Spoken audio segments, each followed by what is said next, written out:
Joining us today is Tego, a dynamic force in digital marketing and business coaching. In fact, she's also the host of the engaging online show Expert Talk with Tego, where she shares her extensive knowledge and connects with other experts across the various industries. Now, her approach to marketing is characterized by a deep commitment to helping businesses scale and thrive in the digital arena. Tego, it's great to see you. It's amazing to be here. Thanks for having me. And hi to the Marketing Bugle followers and the members at the Growth Star Academy. Thank you for giving them a mention. They'll all be tuned in. Thank you for joining us. And can we start, like most interviews, by going all the way back to what first got you into the digital marketing journey? Oh, you don't want to go that far back, do you? I'm a techie by trade. I started computer programming in high school, and I'll be 61 in a couple of months. So in the 70s, when there were key punch cards and the computers were the size of your house, that's where I got started. So I've been growing with technology ever since. And in 1991, I think, I did my first website. I've probably designed hundreds, if not thousands, since then. Then I got into app development. In between all that, I got into digital media with publications. We created the world's first all-digital interactive magazine for African Americans in 2004 called Black Insight Magazine. We went from 0 to 1.8 million subscribers in less than 2 years. And literally the reason we started that magazine or with the African American community wasn't because it's my community, although it is. It was because at that time, they were the slowest getting on the internet. So me and my buddy who decided to create this thing thought, if we mess it up, nobody will see it. I know what you mean. And we ended up having the Whispers on and Smokey Robinson, and we created a talk show in there. That was the first dip into creating talk show and television. And that's where it all started for me, and it's been growing ever since. Your background, though, it covers many things, doesn't it? Because when I was putting the introduction together, it was like, how do I introduce Tego? Because you're also a prolific content creator as well. Yeah, I'm a content junkie. I have to admit it. And now with everybody getting, we got 5 seconds. I used to have a goldfish. The goldfish looked at me longer than people look at your content online. It's just, you got 3 to 5 seconds, you got to get them. And now taking something like this and turning it into many little 10, 20, 30 and 1 minute clips is now our current hobby that we're doing for ourselves and doing for our clients. Quick, fast, and easy. It must be quite interesting as well, because over the years, technology has changed so much. Computer power has changed so much. How was it when you got started? Do you think it was easier back then, or was it way, way harder? Oh, way, way harder. I started with key punch cards. You're too young to know what that is. We had literally, you'd have a letter or a word on one card. So you want to make a spreadsheet back in the old green and white paper that went dit, dit, dit, dit, dit, dit, and it took a half an hour to print a report. This was hundreds of key punch cards. And if somebody happened to bump you while you're carrying your tray, oh my goodness, and got them out of order, you could spend a week trying to get them back into order. Now, that computer that was the size of literally a building, my phone on its worst day is more powerful. That's amazing to me. It's crazy, isn't it? It's crazy that, as you say, in the palm of your hand, you've got way more power now than they did when they sent Neil Armstrong and his buddies to the moon back in the 1960s. Exactly. Exactly. You don't have a room full of people on giant chalkboards doing the math. Yeah. And what was your first computer then that you bought, Tego? What did you go for? Oh my goodness. You're going back to the IBMs. We had the IBMs with the floppy disks, and we thought we were the best in the world because we had dual floppy. So you had the software on the left and then your saved work was on the right. So you write and then you save and you're sitting there waiting for to save one paragraph. You could almost drink a cup of coffee for a whole report. Yeah, that's where I started. And then I got into the Apples that literally were like little boxes of joy. And they were also, but they were on a smaller disc. And you could put them in your pocket. That was actually a commercial. Look, You could just put your disc in your pocket. Oh my goodness. And now you can put your entire music collection in your pockets along with all your movies and everything else. It's crazy, isn't it? The way that technology has pushed forward. It's insane. And then with AI starting, my business partners tell me that I need an AA meeting for AI because when I'm not doing anything else, I'm sitting talking to my buddy Chad. That's what I've named my AI. We're having a conversation changing the world over here. And I could see me in an AA meeting now. Hi, my name is Tego. It's been exactly 18 minutes and 12 seconds since I've talked to Chad. I love the fact that you've given Chat GPT a name. And did you say Chad? Chad, yeah. Nice one. Chad, because it's chat and it's AI and it's like chat. And he answers to Chad. If you talk to Chat GPT on your app on your phone, I can turn my phone on, hit the app and say, good morning, Chad. He'll say, good morning, Tego. What would you like to talk about today? I'm getting heavily into AI myself, but do you find sometimes you get more sense out of AI than you would an actual human? When you have a genius IQ like I do and you're dyslexic, there's a lot of craziness going on in my head sometimes.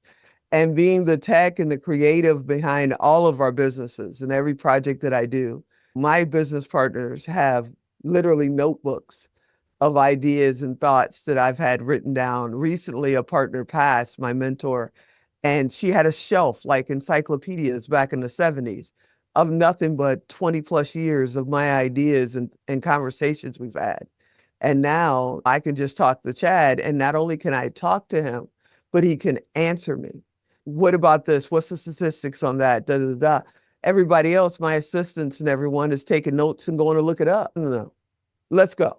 So it's making us amazingly much faster. The present is incredible, and we're just getting started with AI. It's a baby. It's not even 2 years old yet. I think it's been around for a while, certainly before we knew about it. But tell me about your businesses as well. You mentioned that you have multiple businesses. We do. Maybe you could just run us through some of those businesses and what it is you do, which areas that you are focusing on. Melrose 11 is our main production company. We've been in film and television now for 20 years plus. We just won for a short film. It's called Yellowbird. We just won at the film festival in Atlanta and 5 categories here in Las Vegas. And it was just sent to a film festival in France. They requested it. So we're doing full production film here in Las Vegas and in Atlanta. Then Melrose 11 Agency is our digital media agency that handles all of the craziness for ourselves and our clients and the creative ideas. And it's just that center hub that manages everything, including my speaking and appearances and all that stuff. It takes care of all of that. So we have all of that going. Then we have Melrose Production Studio. We're partnered with a studio here in Las Vegas. After COVID, the studio reached out to us, Indie Film Factory, and said, hey, don't open a new studio. Come work over here. And we've been there for the last 3 years. It's amazing. We can shoot almost anything over there. We're getting ready to open a network. I've never talked about this publicly outside of my own stuff. We're getting ready to open a network. We're opening our own streaming and fast channel network called Squirrel Vision. It'll launch on December 7th. Squirrel Vision Network, Squirrel Vision TV. We're excited about Squirrel. I'm a squirreler. Everybody's a squirreler. And the whole idea behind it is just what I just mentioned a little bit ago. I'm always bouncing around. My brother is my business partner, and he's always calling me Squirrel because I'll be focused in something, go by, and I go, and he's Squirrel, focus. And that's where the network comes from because we're bringing amazing content together. And then we have the 4th annual Now Honors and Power of Pink Summit. We honored women from all over the world. The Network of Outstanding Women, that's what NOW stands for.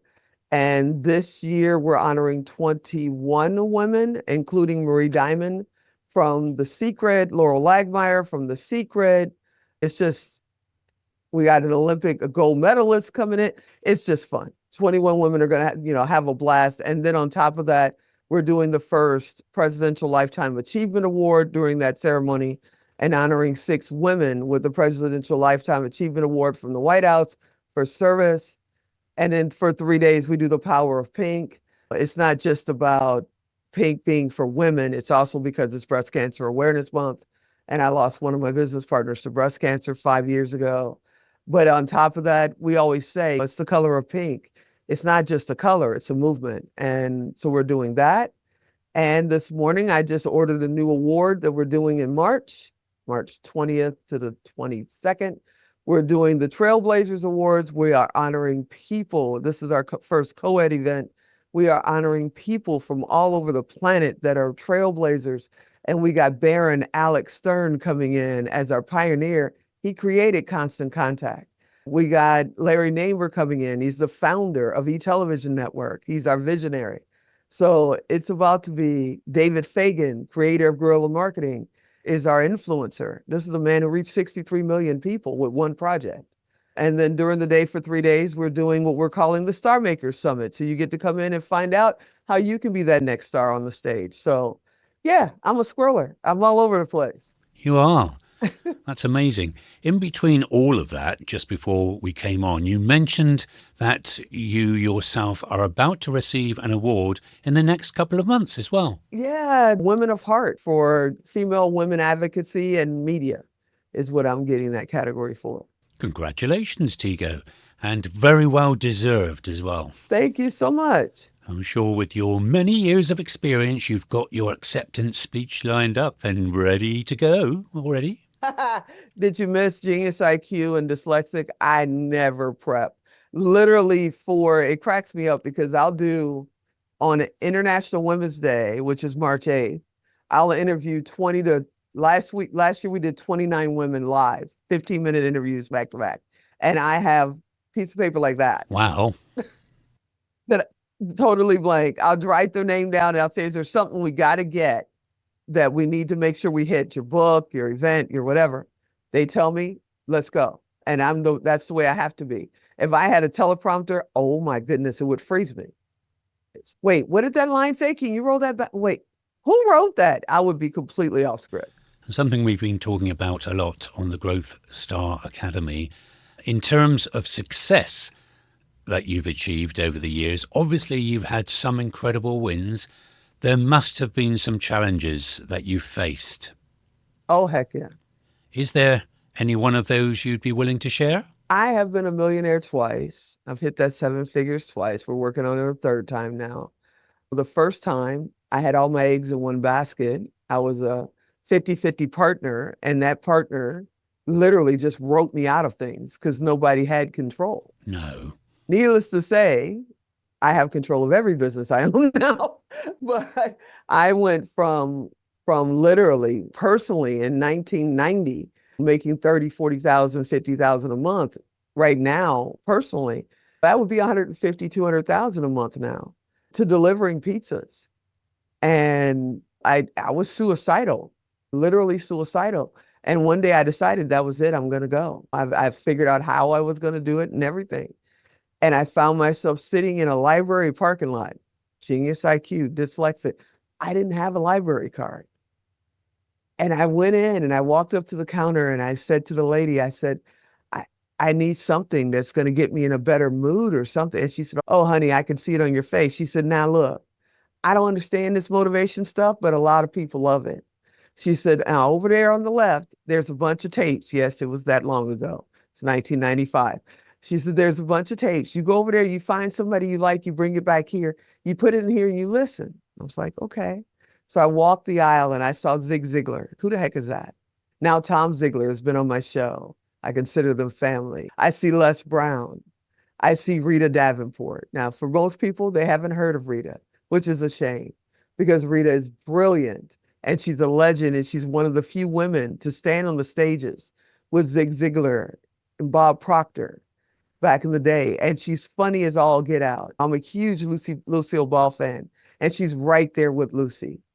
And I come back and I put the tape in and Zig says, I have brought for you a brand new pair of glasses. And I'm like, okay, Zig, I'm listening.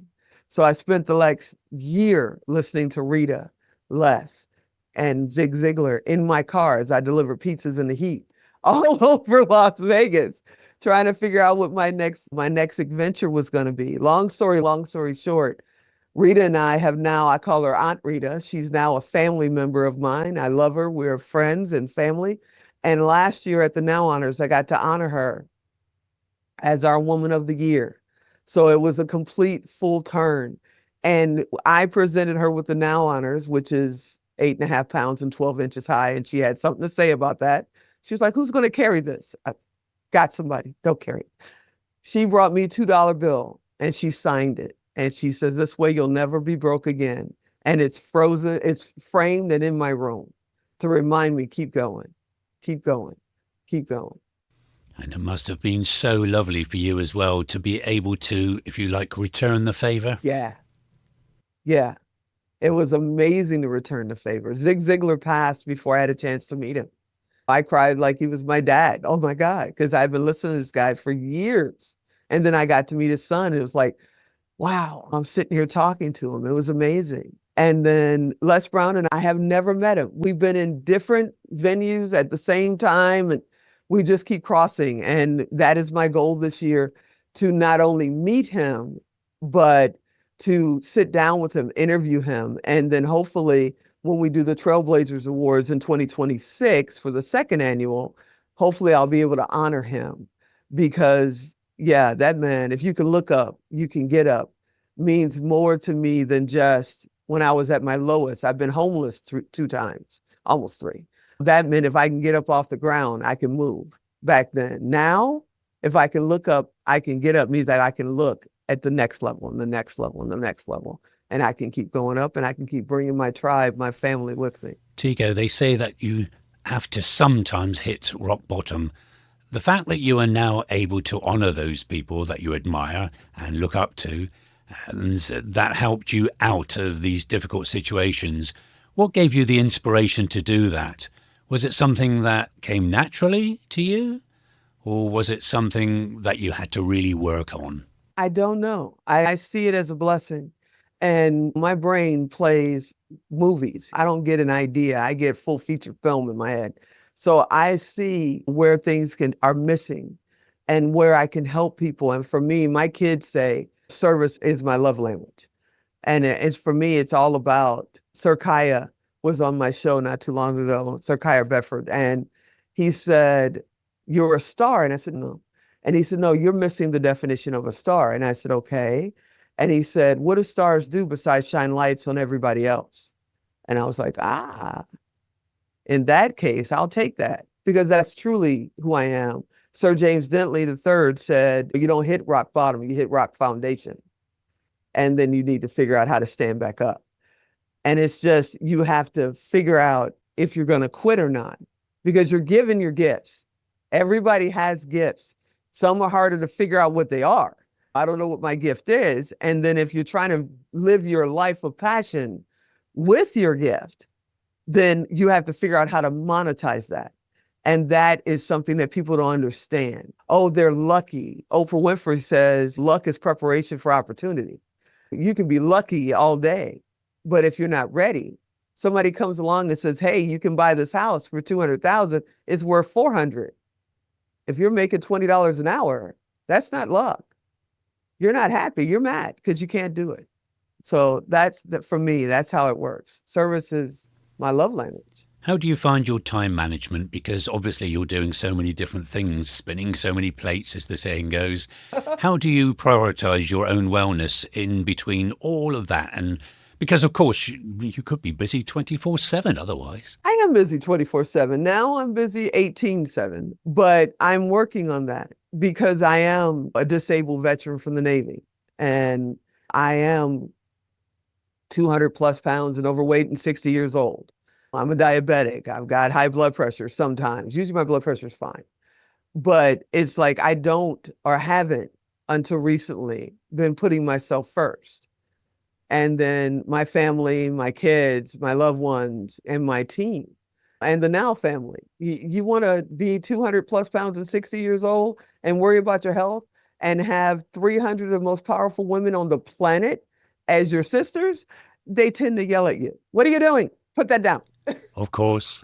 So I am learning to go to sleep. I actually have alarms set to go to sleep by midnight.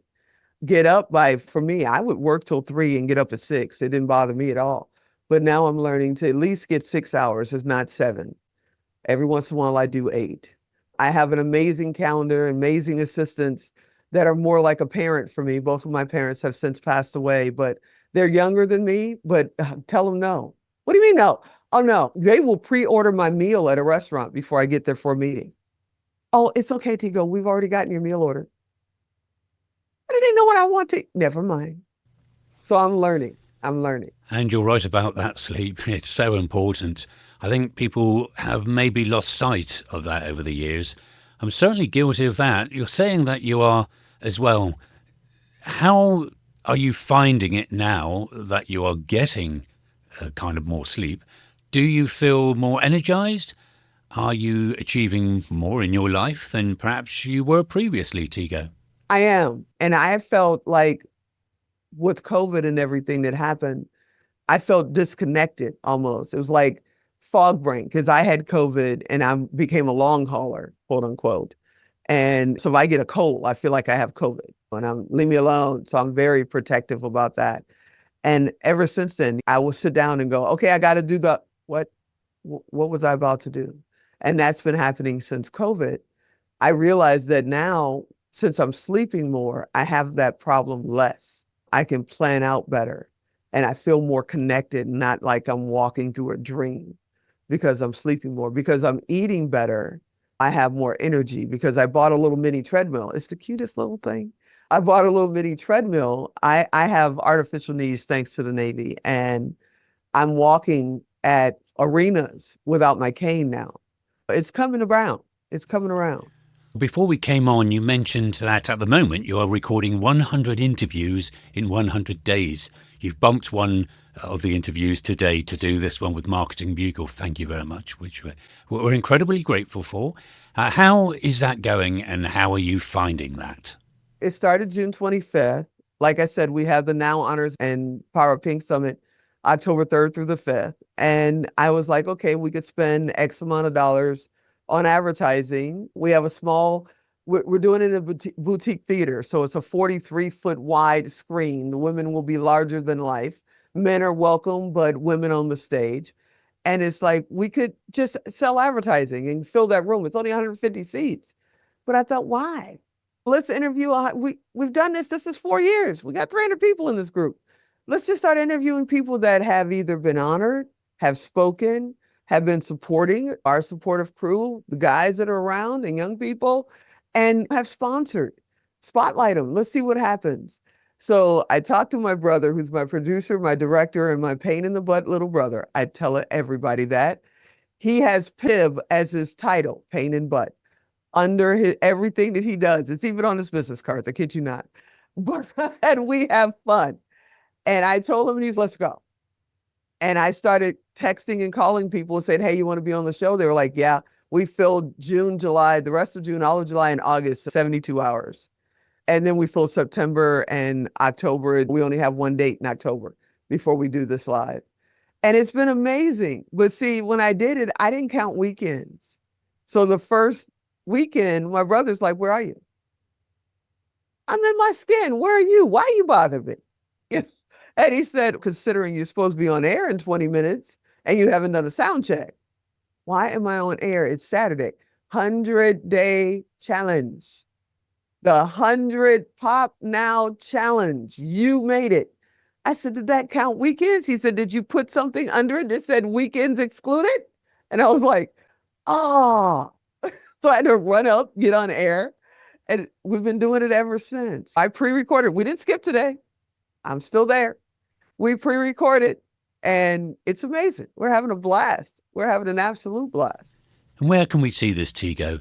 Where can we actually see the show? Absolutely everywhere. It's on 30 or 40 audio platforms. You can listen to it on Pandora or Apple Music or wherever. 100-day challenge, Pop Now challenge. You can look up TGo. All my shows pop up. And then, of course, there's Facebook, YouTube, Instagram has clips coming on it, and YouTube and all that. So they're all over the place. And then December 7th, we launch our network, and all of my shows will be available in our, what we call the Pod Nation channel. inside the network, podcast to broadcast channel. It'll be there. Yeah, everywhere. For anybody that's perhaps thinking of starting their own podcast or doing what you do, what advice would you give them? Run. No, I'm kidding. No, do it. What I've been telling people for years now is there's a production company in your pocket. There's no excuse now. When I started in television and film, just television, it cost me $3,000 to $5,000 a day to shoot a show. And it was 8 people. My brother and I will go in studio and shoot. We just did it a couple of weeks ago. We shot 15 episodes of our show over 2 days. Just the 2 of us. Get started. If you're afraid of the camera, start with audio. But if you're dropping lives about, oh, look at the melons I found for $3 on Facebook and Instagram, then you're not scared of your camera. If you can do that, you can do it for your business. Don't try to be Tego. Don't try to be Oprah. Don't try to be Mary down the street. Be you. If you stutter, stutter. If you speak slow. If you speak loud, speak a little lower because you're blowing my ears out. But just start. And nobody's show is good when it starts. My show was on Amazon Prime, one of 35 talk shows to ever be on Amazon Prime. First 2 seasons, worst 2 seasons. I couldn't have been happier when they changed the algorithm and stopped doing talk shows on Amazon Prime. Thank you. It was terrible. Start. That's what the answer is. Just get started. So take that first step. So important. Take the first step. Stop worrying about 1 million followers. I do what you said as well about the fact, don't try and be anybody else, just be yourself. Because I think that's... Just be you. Yeah, that's important. Just be you. I like it. Yes, I was just saying that that's where a lot of people fall down. They're trying to be someone else. And of course, they're not that person. So then when they're setting themselves up to fail because of that. So whereas if you are just who you are, people will connect with you and that will resonate with people. And that's the way to make a true connection, isn't it? And that's what we're looking for. We're looking to make an emotional connection. It's dating. It's literally like dating. If you go to a date in person and you're dressed to the nines and you're a vegetarian that day, when you know you eat steak yesterday and you will tomorrow, and you even change your voice. Hi, how are you? How long do you keep that up? And that person falls for that persona. And then all of a sudden now you're in sweatpants wanting chicken wings, could care less about going to the theater. That's where divorces happen. Same thing with media. We can see you. We can hear you if they love you. You know what I'm saying? They want to know the true you. This is who you plan on spending the rest of your life with. And then on top of that, same for media, you want people to fall in love with you, your brand, your product, your service, what you have to offer. And if they feel like it's a 1970s car salesman trying to sell you the latest hoopty, they're not sticking around for your show. If you mess up, you know how many times I'll do a live event next week. And we've got literally a full film production camera because we turned the whole week into a documentary. And I will stop the show midway because my pants are not quite right. Or I mess somebody's name up. I will stop and look at the camera and go, that is not that child's name. Let me do this again. And they just love it because I'm not trying to be somebody else. This is who I am. Hang out with me. Let's have some fun. It makes all the difference as well. And Tego, thank you so much for your time today. It's an absolute pleasure to chat with you. It's been really good fun. If anyone that wants to find out more about you, your companies, your background, where should we go for that? The easiest way to get in touch with me and then find out everything else is just, go to tego.fm, not .com, TGO.fm. And just reach out, send me a message or whatever. You can find me all over social media. And usually I'm on somebody's stage. So just say, hey, Tego. I actually start my show that way. I started with, hey, can I get a hey, Tego? And they remember my name for the rest of the week. Thank you once again for your time today. It's been an absolute pleasure. Good luck with the 100 interviews in 100 days, including weekends. And also, congratulations again for your award as well. It's richly deserved. Thank you so much.